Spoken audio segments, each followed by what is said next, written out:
നമസ്കാരം. Raf talks ഫുട്ബോളിലേക്ക് ഏവർക്കും സ്വാഗതം. ഇപ്പോൾ നടന്നുകൊണ്ടിരിക്കുന്ന യുവേഫ യൂറോ കപ്പിൽ ഇനി അവശേഷിക്കുന്നത് കലാശ പോരാട്ടം മാത്രമാണ്. കരുത്തരായ ഇംഗ്ലണ്ടും സ്പെയിനും തമ്മിലാണ് ഫൈനൽ മത്സരത്തിൽ ഏറ്റുമുട്ടുക. വരുന്ന ഞായറാഴ്ച അർദ്ധരാത്രിയാണ് ഈ ഒരു മത്സരം അരങ്ങേറുക. നമുക്കറിയാം, ജർമ്മനിയിൽ വെച്ചുകൊണ്ടാണ് ഇത്തവണത്തെ യൂറോ കപ്പ് ഇപ്പോൾ നടന്നുകൊണ്ടിരിക്കുന്നത്.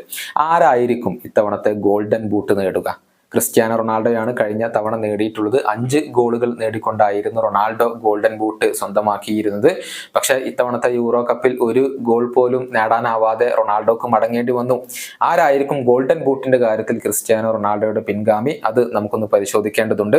3 ഗോളുകൾ നേടിക്കൊണ്ട് ഒരുപാട് താരങ്ങൾ ഇപ്പോൾ ആദ്യ സ്ഥാനങ്ങളിൽ വരുന്നുണ്ട് എന്നതാണ്. നെതർലൻഡ്സിന്റെ കോഡി ഗാക്പോ, അദ്ദേഹം 3 ഗോളുകൾ സ്വന്തമാക്കിയിട്ടുണ്ട് എന്നതാണ്. പോളണ്ടിനെതിരെയുള്ള മത്സരത്തിൽ അദ്ദേഹം ഗോൾ നേടി. അതുപോലെ തന്നെ ഓസ്ട്രിയ, അതുപോലെ തന്നെ റൊമാനിയ എന്നിവർക്കെതിരെയും കോഡി ഗാക്പോയുടെ ഗോളുകൾ പിറന്നിരുന്നു എന്നുള്ളതാണ്. പക്ഷെ നെതർലൻഡ്സ് ഇപ്പോൾ ടൂർണമെന്റിൽ നിന്നും പുറത്തായിട്ടുണ്ട്. ഫൈനലിന് യോഗ്യത നേടാൻ അവർക്ക് കഴിഞ്ഞിട്ടില്ല. ഹാരി കെയ്ൻ എടുത്തു പറയേണ്ട താരമാണ്. ഇംഗ്ലണ്ടിന് വേണ്ടി 3 ഗോളുകൾ നേടി എന്നുള്ളത് മാത്രമല്ല, അദ്ദേഹം ഇപ്പോഴും ടൂർണമെന്റിൽ അവശേഷിക്കുന്നുണ്ട്. ഒരു ഗോൾ കൂടി നേടിയാൽ അദ്ദേഹത്തിന് ഇത്തവണത്തെ ഗോൾഡൻ ബൂട്ട് കൈക്കലാക്കാൻ സാധിക്കും. സെക്കൻഡ് ഗ്രൂപ്പ് ഗെയിമിലാണ് അദ്ദേഹം ആദ്യ ഗോൾ നേടുന്നത്. പിന്നീട് സ്ലോവാക്യക്കെതിരെ അദ്ദേഹം ഒരു ഗോൾ നേടി. ഇന്നലെ നെതർലൻഡ്സിനെതിരെ നടന്ന മത്സരത്തിൽ പെനാൽറ്റി ഗോൾ ഹാരി കെയ്ൻ സ്വന്തമാക്കി. അങ്ങനെയാണ് 3 ഗോളുകൾ അദ്ദേഹം പൂർത്തിയാക്കിയിട്ടുള്ളത്. അതുപോലെ തന്നെ ജോർജിയയുടെ ജിയോർജസ് വരുന്നു. അദ്ദേഹം 3 ഗോളുകൾ നേടിയിട്ടുണ്ട്. പക്ഷെ ജോർജിയ പുറത്തായിട്ടുണ്ട് എന്നതാണ്. ജർമ്മനിയുടെ ജമാൽ മുസിയാല, യുവ സൂപ്പർ താരമായ അദ്ദേഹം 3 ഗോളുകൾ നേടിയിട്ടുണ്ട്. സ്കോട്ട്ലാൻഡിനെതിരെ ഒരു ഗോൾ അദ്ദേഹം നേടിയിരുന്നു. പിന്നീട് ഹംഗറിക്കെതിരെയും ഡെൻമാർക്കിനെതിരെയും അദ്ദേഹം ഗോളുകൾ നേടി.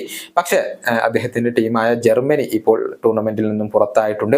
ഡാനി ഒൽമോ സ്പെയിനിന് വേണ്ടി 3 ഗോളുകൾ നേടിയിട്ടുണ്ട്. തകർപ്പൻ പ്രകടനമാണ് ഡാനി ഒൽമോ ഇപ്പോൾ നടത്തിക്കൊണ്ടിരിക്കുന്നത്. അദ്ദേഹം അൽബേനിയക്കെതിരെയുള്ള മത്സരത്തിൽ അസിസ്റ്റാണ് സ്വന്തമാക്കിയത്.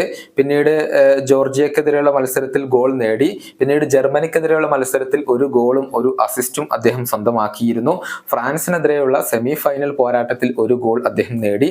ഇനി ഫൈനൽ മത്സരത്തിൽ ഇംഗ്ലണ്ടിനെതിരെ ഗോൾ നേടാൻ കഴിഞ്ഞാൽ തീർച്ചയായും അദ്ദേഹത്തിന് ഗോൾഡൻ ബൂട്ട് ലഭിക്കാനുള്ള വലിയ ഒരു സാധ്യത അവിടെ അവശേഷിക്കുന്നുണ്ട്.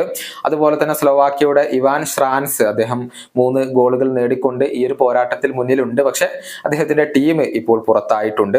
കായ് ഹാവേർട്സ് ജർമ്മനിക്ക് വേണ്ടി 2 ഗോളുകളാണ് നേടിയിട്ടുള്ളത്. പക്ഷെ അദ്ദേഹത്തിന്റെ ടീം ഇപ്പോൾ ഈ ഒരു ടൂർണമെന്റിൽ അവശേഷിക്കുന്നില്ല എന്നതാണ്. അതുപോലെ തന്നെ ജൂഡ് ബെല്ലിംഗ്ഹാം 2 ഗോളുകൾ നേടിയിട്ടുണ്ട്. ഫാബിയാൻ റൂയിസ് 2 ഗോളുകൾ നേടിയിട്ടുണ്ട്. ഈ 2 പേരും ഫൈനൽ കളിക്കുന്നുണ്ട്.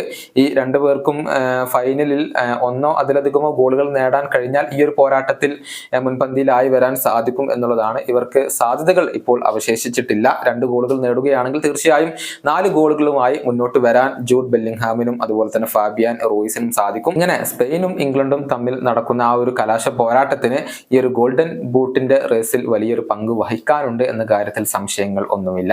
ആരായിരിക്കും ഇത്തവണത്തെ ഗോൾഡൻ ബൂട്ട് നേടുക? നിങ്ങളുടെ പ്രവചനങ്ങൾ നിങ്ങൾക്ക് രേഖപ്പെടുത്താം. ഈ വീഡിയോയുടെ അവസാനിപ്പിക്കുന്നു. വീണ്ടും കാണാം.